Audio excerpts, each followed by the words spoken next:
Gas खत्म हो गया है। घर में 2 दिन से खाना नहीं बना है। आज इसी गोबर को सुखाकर इसी से खाना बनाऊंगी।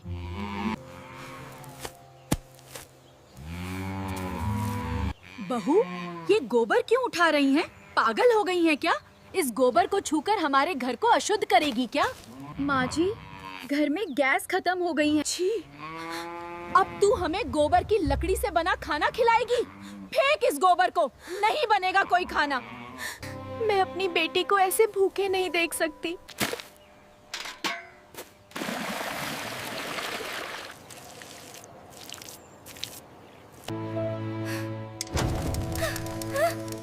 एक छोटे से गांव की सीधी सादी लड़की थी गौरी। मिट्टी से जुड़ी, मेहनती और समझदार। बचपन से उसने गरीबी देखी थी और हर मुश्किल में जीना सीखा था। समय बीता और उसकी शादी शहर के एक घर में हो गई। शहर की जिंदगी उसके लिए बिल्कुल नई थी। गैस चूल्हा, पक्के घर और हर काम के अलग तरीके। लेकिन गौरी ने धीरे धीरे सब सीख लिया और अपने नए घर को अपनाने लगी। सब कुछ ठीक चल रहा था कि एक दिन गौरी खाना बना रही थी।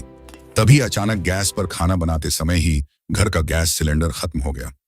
फिर उसकी सास ने अपने बेटे से कहा, नया सिलेंडर ले आओ। बेटा, गैस खत्म हो गया है, जाओ गैस ले आओ।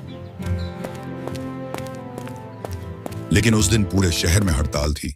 कहीं भी गैस नहीं मिल रही थी। 1 दिन, 2 दिन, 3 दिन बीत गए। घर में खाना बनना बंद हो गया। सब लोग दुकान से ब्रेड, पकौड़े, चाय पीने खाने लगे और कभी कभी होटल से खाना खाते। लेकिन गैस सिलेंडर पूरे देश में खत्म होने की वजह से अब तो सारे होटल भी बंद होंगे। सब लोग परेशान होने लगे। गौरी चुपचाप सब देख रही थी। उसके मन में एक उपाय आया। उसे अपने गांव की याद आई, जहां जब लकड़ी या गैस नहीं होती थी तो औरतें गोबर के उपले बनाकर उन्हें सुखाकर चूल्हे में जलाकर खाना बनाती थी। उसने सोचा, जब वहां यह काम चलता है तो यहां क्यों नहीं। अगले ही दिन सुबह सुबह वह घर के पीछे बने तबेले में गई और गाय के गोबर को इकट्ठा करने लगी। उसने हाथों से उसे उठाया, गोल गोल उपले बनाकर दीवार पर चिपकाने लगी ताकि वो धूप में सूख जाए। उसके चेहरे पर मेहनत थी, लेकिन आंखों में उम्मीद। अब घर में खाना बन पाएगा। वह बिना किसी को बताए चुपचाप अपना काम करती रही। उसके हाथ गंदे थे, लेकिन इरादे साफ थे। धूप तेज थी, पसीना उसके चेहरे से बह रहा था, लेकिन वह रुकी नहीं। एक एक करके वह उपले बनाती गई, दीवार भरती गई, जैसे वह अपने घर की भूख मिटाने की दीवार खड़ी कर रही हो। उधर घर के अंदर सास बार बार बड़बड़ा रही थी, न जाने कब यह गैस आएगा।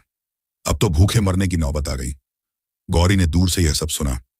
उसने टोकरी में पड़ा गोबर की ओर देखा और मन ही मन बोली, बस थोड़ा और, फिर सब ठीक हो जाएगा। धीरे धीरे शाम होने लगी। गौरी फिर से गौशाला में आई और टोकरी में गोबर उठाकर जमा कर रही थी कि तभी पीछे से उसकी सास आ गई। जैसे ही उसकी नजर गौरी के हाथों में लगे गोबर पर पड़ी, उसका चेहरा गुस्से से तमतमा उठा। बहू, ये गोबर क्यों उठा रही हैं? पागल हो गई हैं क्या? इस गोबर को छूकर हमारे घर को अशुद्ध करेगी क्या? वह तेज आवाज में चिल्लाई। गौरी घबरा गई, उसके हाथ रुक गए। उसने धीरे से कहा, माँ जी, घर में गैस खत्म हो गई है, इसलिए गोबर सुखाकर इसी से खाना बनाऊंगी। तू पागल हो गई है। लेकिन उसकी बात सुनते ही सास गुस्से में आग बबूला हो गई। पागल है क्या तू? दिमाग खराब हो गया है तेरा? सोचा क्या तूने, हमें गोबर का खाना खिलाएगी? इतने भी बुरे दिन नहीं आए हमारे कि हम गोबर से बना खाना खाएं, समझी? गौरी की आंखें झुक गईं। सांस रुकने का नाम ही नहीं ले रही थी। कहां से उठा लाए ऐसी गंवार लड़की? अरे ये शहर है शहर, यहां ऐसे गंदे काम नहीं होते। गोबर उठाकर हमें अपवित्र करेगी तू? छी! अब तू हमें गोबर की लकड़ी से बना खाना खिलाएगी? फेंक इस गोबर को, नहीं बनेगा कोई खाना। हर एक शब्द जैसे गौरी के दिल में चुभ रहा था। दिमाग खराब हो गया है तेरा? बहू है या मुसीबत? इतना कहकर सास गुस्से में पैर पटकती हुई अंदर चली गई और जाते जाते बोल गई, फेंक इस गोबर को, नहीं बनेगा कोई खाना। गौरी वहीं खड़ी रह गई। उसके हाथ अब भी गोबर से सने हुए थे, लेकिन आंखों से आंसू बहने लगे।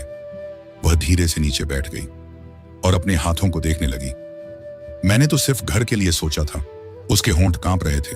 तभी बाहर से उसकी छोटी सी मासूम बेटी की रोने की आवाज आई। माँ, भूख लगी है। वह दौड़कर उसके पास गई, अपनी बच्ची को गोद में उठाया। बच्ची भूख से रो रो कर बेहाल थी। उसकी छोटी छोटी आंखों में आंसू थे। गौरी ने उसे सीने से लगा लिया, लेकिन उसके पास देने के लिए कुछ भी नहीं था। उसकी आंखों से आंसू लगातार गिर रहे थे। क्या करूं मैं, कैसे खिलाऊं अपनी बच्ची को? कुछ देर बाद वह चुपचाप उठी। उसने कोने में रखा खाली गैस सिलेंडर उठाया। भारी सिलेंडर को घसीटते हुए वह अपने पति के पास गई और धीमी आवाज में बोली, ए जी, गैस खत्म हो गई। बेटी भूखी है, आप कहीं से भी गैस भर लाइए ना। पति ने भी कोशिश की। वह सिलेंडर लेकर इधर उधर भागा, एक दुकान, दूसरी दुकान, तीसरी दुकान, लेकिन हर जगह से एक ही जवाब मिला, गैस नहीं है, हड़ताल चल रही है। शाम हो गई, अंधेरा छाने लगा, लेकिन गैस नहीं मिली। उधर घर में छोटी गुड़िया भूख से लगातार रो रही थी। गौरी उसे गोद में लिए बैठी थी। उसके आंसू रुक नहीं रहे थे और बाहर दीवार पर लगे वो सूखे उपले जैसे उसे चुपचाप देख रहे थे, मानो कह रहे हों, हम थे तो चूल्हा जल सकता था। लेकिन अब सब कुछ सास के गुस्से में रुक गया था। रात गहराने लगी थी। घर के अंदर सन्नाटा था, लेकिन गौरी के दिल में तूफान चल रहा था। आखिर वह चुपके से उठी, सबकी नजरों से बचते हुए घर के पीछे गई, जहां उसने दिन में बनाए हुए सूखे उपले लगे थे। उसने जल्दी जल्दी चूल्हा जलाया, पतीला रखा, थोड़ा सा चावल चुपचाप बनाने लगी। उसकी आंखों में बस एक ही ख्याल था, मेरी बच्ची को भूखा नहीं सोना पड़े। चूल्हे की धीमी आग जल रही थी, धुआं उठ रहा था और उसी धुएं में गौरी की उम्मीद भी जल रही थी। लेकिन तभी पीछे से एक तेज आवाज आई, बहू, तुझे मना किया था ना, गोबर के उपले से खाना नहीं बनेगा, सबको बीमार करेगी क्या? गौरी डर के मारे कुछ बोल नहीं पाई। सास और चिल्लाई, भले हम भूखे मर जाएं, लेकिन ये गंदा खाना नहीं खाएंगे, समझी तू? और गुस्से में उसने चूल्हे पर रखा पतीला उठाकर जोर से जमीन पर फेंक दिया। छन्नाक, सारा खाना मिट्टी में गिर गया। गौरी वहीं जमीन पर बैठ गई। उसकी आंखों से आंसू बहने लगे, उसके हाथ कांप रहे थे। उसने टूटे हुए मन से सोचा, आखिर कब तक, ऐसे कितने दिन चलेगा, मैं क्या करूं? उसकी नजर दूर दीवार पर पड़ी, जहां अभी भी कुछ उपले लगे थे। तभी उसके मन में एक नई सोच आई, अगर ये लोग गोबर के उपले से बना खाना नहीं खाएंगे, तो क्यों ना मैं गोबर से गैस बनाऊं? उसे याद आया, स्कूल में उसने एक बार गोबर गैस, बायोगैस के बारे में सीखा था। उसकी आंखों में फिर से उम्मीद चमक उठी। हां, अगर मैं गोबर गैस बना लूं, तो बिना किसी को पता चले गैस से ही खाना बन जाएगा और माँ जी को पता भी नहीं चलेगा। अब गौरी ने ठान लिया, वह हार नहीं मानेगी। अगले ही दिन सुबह गौरी चुपचाप अपने काम में लग गई। उसने घर के पीछे चुपके से एक छोटा सा गड्ढा खोदा। फिर उसने ताजा गोबर लिया, उस गड्ढा में गोबर को डाला और बराबर मात्रा में पानी मिलाकर एक घोल बना लिया।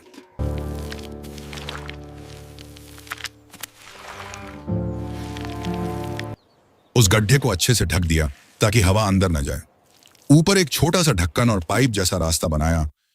धीरे धीरे उस गोबर में सड़न। कुछ दिनों की मेहनत के बाद आखिरकार गौरी का बनाया हुआ छोटा सा गोबर गैस तैयार हो गया। उस गड्ढे के अंदर से गैस बनने लगी। उस दिन सुबह जब उसने धीरे से पाइप खोला, वही गैस पाइप के जरिए बाहर आने लगी। टैंक से पाइप के जरिए गैस चूल्हे तक लाई और उस पाइप को चूल्हे से जोड़ दिया और चूल्हे में आग जलाई तो बिना धुएं के साफ नीली लौ जल उठी। गौरी की आंखों में खुशी चमक उठी, अब मेरी बच्ची भूखी नहीं रहेगी। वह जल्दी जल्दी आटा गूंथकर रोटी बनाने लगी। सब कुछ चुपचाप चल रहा था, लेकिन तभी पीछे से तेज कदमों की आवाज आई। ये सब क्या है? ये क्या हो रहा है यहाँ? गौरी का दिल धक से रह गया। उसकी सास खड़ी थी, गुस्से से भरी हुई।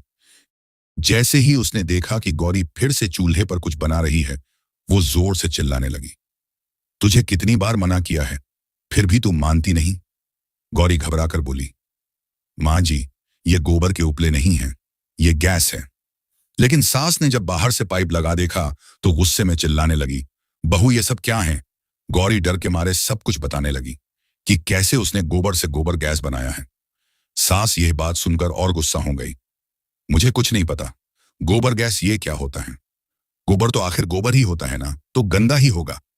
गुस्से में उसने तुरंत आवाज लगाई, रवि, अरे रवि, इधर आओ जरा, देखो तुम्हारी बीवी क्या कर रही है। कुछ ही पलों में रवि दौड़ता हुआ पीछे आया और जो उसने देखा वो देखकर वो दंग रह गया। एक तरफ साफ जलती हुई नीली लौ, कोई धुआं नहीं। ये कैसे? उसने हैरानी से पूछा। सास तुरंत बोल पड़ी, देख रहे हो, तुम्हारी बीवी फिर गोबर से खाना बना रही है, हमें गंदा खाना खिलाएगी। रवि ने ध्यान से देखा, फिर धीरे से बोला, मां, ये गोबर के उपले नहीं है, ये तो गैस है। सास चौंक गई। क्या मतलब? रवि ने समझाते हुए कहा, मां, ये गोबर गैस है, इससे गैस बनती है, जैसे सिलेंडर से बनती है, बस तरीका अलग है, खाना तो वही बन रहा है ना। फिर उसने थोड़ा सख्त होकर कहा, भूखे रहने से तो अच्छा है ना मां, कि हम इससे खाना खा लें, आखिर पेट भरना जरूरी है। गौरी चुपचाप खड़ी सब सुन रही थी। उसकी आंखों में हल्की सी उम्मीद थी। रवि ने उसकी तरफ देखा और बोला, गौरी, तुम खाना बनाओ। यह सुनकर गौरी ने धीरे से सिर हिलाया और फिर से रोटी सेकने लगी। सास गुस्से में वहीं एक कोने में बैठ गई। चेहरे पर नाराजगी साफ दिख रही थी। मैं नहीं खाऊंगी ये गोबर वाला खाना, चाहे कुछ भी हो जाए। घर में फिर से चूल्हा जल चुका था। रोटी की खुशबू फैलने लगी थी, लेकिन उस खुशबू के बीच अब भी सास का गुस्सा और गौरी की चुप्पी, दोनों साथ साथ बैठे थे। थोड़ी ही देर में गौरी ने सारा खाना तैयार कर लिया। गरम गरम रोटियां, सादी सब्जी और थोड़ी सी दाल।